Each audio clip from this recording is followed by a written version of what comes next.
Primeiro, o que é uma arma? Acho que isso é uma coisa que não é simplória, né? Veja bem, tem um discurso corrente de que a arma é só um objeto.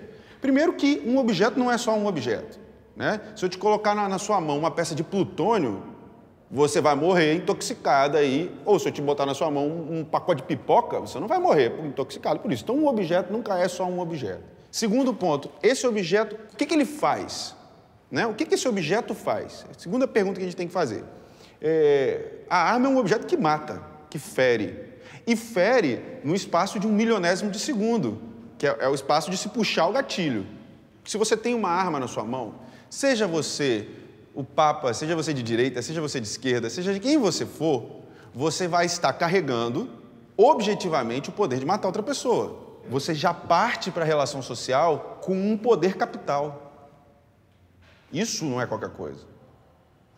Se a gente aqui, sem querer fazer uma discussão muito teórica, se a gente for pegar, por exemplo, a definição de Estado para Max Weber, é o ente público com o monopólio do uso legítimo da força. Em última instância, vamos traduzir isso, é aquele que tem uma arma legitimamente para poder te mandar fazer alguma coisa. Isso é o Estado.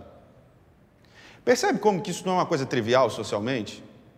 A palavra legítimo, a palavra uso da força não são triviais. Agora imagina você, sujeito comum, saiu para tomar uma ali, para tomar uma cerveja e tal, carregando no seu bolso a força legitimamente, a força capital de forma legítima.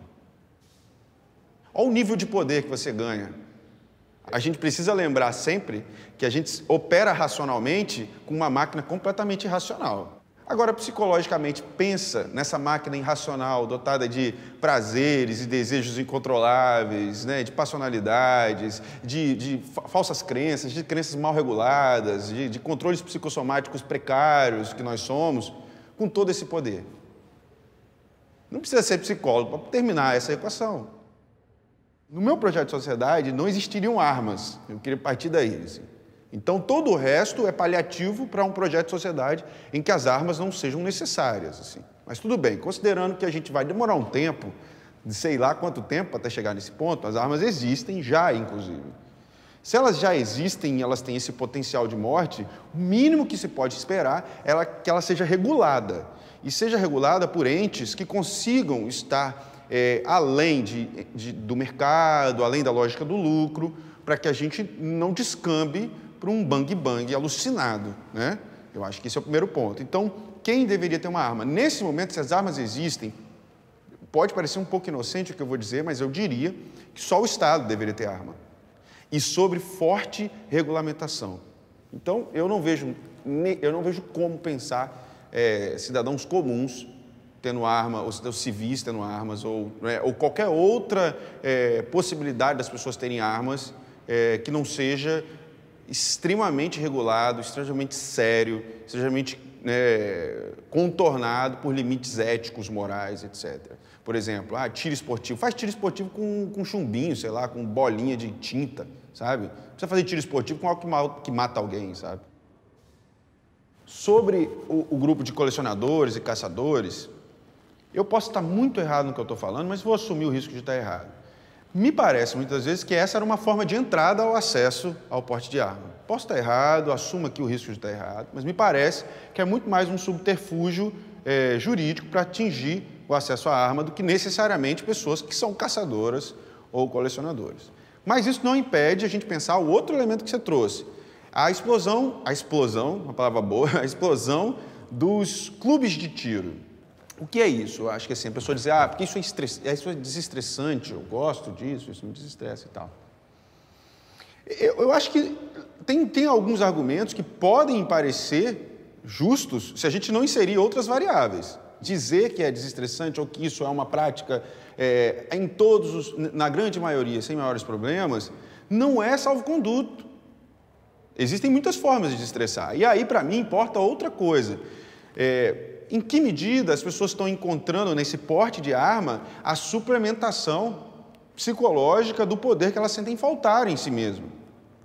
Ou seja, isso seria um movimento de fetichização de acesso ao poder muito rápido. E isso é perigoso. Perigoso por vários motivos. O próprio fetiche, quando estimulado, todo mundo, nós somos formados de fetiche, faz parte de quem nós somos, né? E tem a ver com feitiço, enfeitiçamento, né? Feitiço quer dizer enfeitiçamento, né? Então, atire a primeira pedra quem não se enfeitiça por algo, né? Mas qual é o feitiço que está em jogo? Qual é o feitiço que está em jogo quando alguém quer ter uma arma? Eu preciso me perguntar isso. Eu não vou simplesmente pensar, não, tudo bem, essa pessoa vai usar só lá no... Não, eu preciso saber. Que feitiço é esse? Né? Uma coisa é eu me enfeitiçar por uma pessoa usando uma certa roupa, eu me enfeitiçar por uma música, eu me enfeitiçar até por alguma forma de violência, desde que ali no trato social, né? Acordada entre si.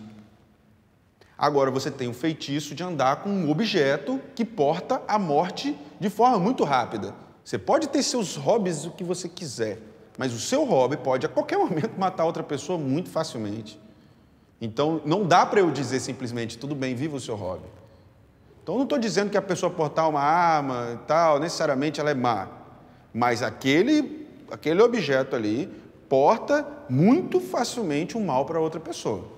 Então eu não consigo pensar assim, eu só uso no meu clube de tiro, que não há riscos com isso. E que não há problemáticas seríssimas, né? Veja bem, a gente controla, sob o pretexto de não fazer mal para o corpo social, medicações que têm alto potencial de matar uma pessoa. Por que a gente vai fazer o mesmo? Né? Por que a gente vai flexibilizar, então, o uso de armas? Fetiche na nossa vida pessoal, beleza. Na nossa curtição ali, tudo bem. Agora, quando a gente fala de pensar a sociedade, é melhor que a gente controle um pouco o fetiche. E controlando um pouco o fetiche, já é mais comprovado. Quanto mais eu reduzo a circulação de armas, mais eu reduzo a violência. Quanto mais eu reduzo a iniquidade social, mais eu aumento a sensação de segurança. Então, se você me pergunta o que eu acho desse argumento de que a arma aumenta a segurança, é um argumento falho, extremamente falho, com vícios de origem. E qual é o vício de origem dele? O fetiche. É um argumento fetichizado. Eu acho que a violência ela é facilmente compreendida quando a gente pensa o radical violar. O radical violar é retirar do outro a condição de sujeito. Quando eu retiro ele da condição de sujeito, eu acredito que ele pode ser alvo de uma ação que o objetifica. Então, não, você é um objeto do meu desejo. Dito isso, a gente precisa olhar para o contemporâneo. O que está acontecendo? Duas coisas que me assustam. Primeiro, a precarização das estruturas simbólicas de funcionamento da violência, né? Esse é o primeiro ponto. E o segundo ponto que ao invés de a gente mudar essas estruturas que naturalizam a violência, elas estão sendo fortalecidas quando a gente vê que hegemoniza certos discursos. Os discursos contra as minorias, os discursos de naturalização do machismo, essas coisas são bem perigosas. Então, pelo menos descritivamente, já se vê dois pontos que a gente tem que atacar, né? Atacar no sentido de criar regimes de organização dessa violência que não sejam destrutivos, que possam colocar o corpo social em funcionamento, né, em enlaçamento e tal. Eu acho que eu penso a partir daí, essa questão de por que os conflitos estão ficando mais violentos, vamos botar assim, né? Vamos criar o sujeito fictício aqui, o João das Neves. João das Neves sofreu bullying a vida inteira, né? Um cara bom, tranquilo, né? Bonzinho com os cachorros, com os gatinhos, cuidar bem da sua família, mas sofreu bullying a vida inteira. E aí tem aquela sensação horrível de ser socialmente atacado o tempo todo. Aí chega na adolescência também, ridicularizado na escola e tal.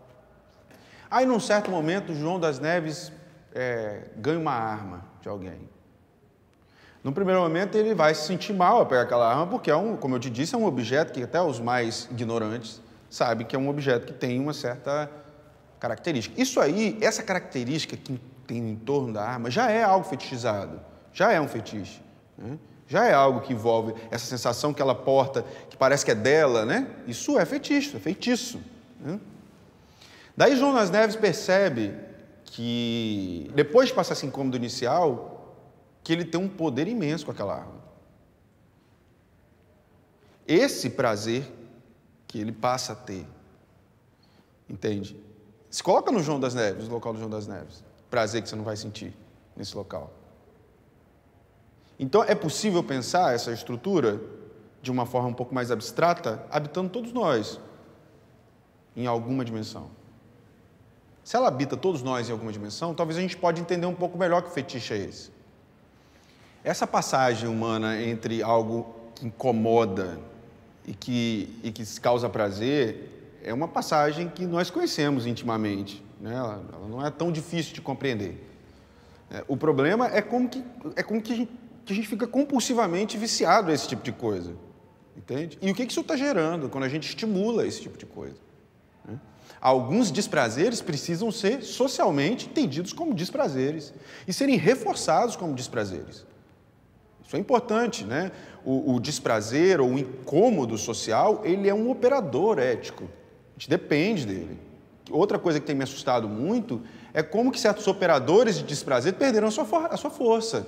E aí as pessoas estão se sentindo autorizadas a socialmente, publicamente, expressarem, agirem de forma que são execráveis. Elas têm que voltarem a se sentirem ofendidas de fazê-lo. Essa é uma questão que talvez dá um pouco de contorno a por que o problema por que a arma, por que a violência está do jeito que está e por que a arma é mais pólvora nessa lenha, assim, né? nessa fogueira, né? Nós não somos muito hábeis em olhar para a realidade e decifrá-la. A gente precisa utilizar a razão para fazê-la. E nem sempre a gente consegue decifrá-la. E não só com a razão, mas também com a emoção. Mas a gente precisa, vamos botar de uma forma mais específica, a gente precisa operar sobre o que a gente vê para poder ser um pouco mais efetivo na realidade, certo? Estou querendo dizer que às vezes a gente opta por imagens que nos dão da realidade. Então há uma tentativa de construir uma imagem que existe um grande bang-bang acontecendo em tudo quanto é lugar, em que tem vários bandidos armados em todos os lugares, preparados para te dar um tiro. Essa imagem não é verdadeira. Eu não estou dizendo que nós não tenhamos problemas sérios de segurança pública, não estou dizendo isso. Mas não existe essa imagem de um mundo tomado por zumbis armados, que certo discurso brasileiro, discurso mundial tenta fazer nesse momento. Isso não existe. Então, para que eu preciso de uma arma? Então, se essa imagem está sendo diuturnamente publicada por certos setores da sociedade, qual é o interesse desses setores da sociedade? Eu nunca me sentiria mais seguro com relação aos meus filhos se eu tivesse uma arma. Eu me sentiria mais inseguro. Óbvio que para eu chegar a essa conclusão, eu preciso pensar sobre os meus fetiches também. Eu acho que uma operação que também não está muito...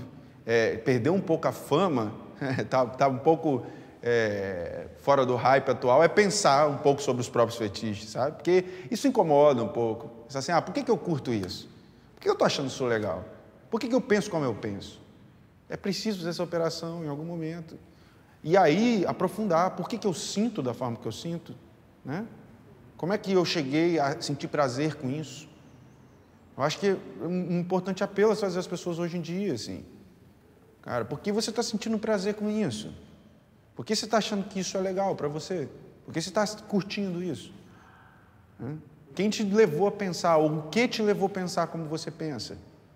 Sabe? Se descentrar de si, talvez seja um primeiro processo para a gente começar a pensar formas de contornar essa violência aí.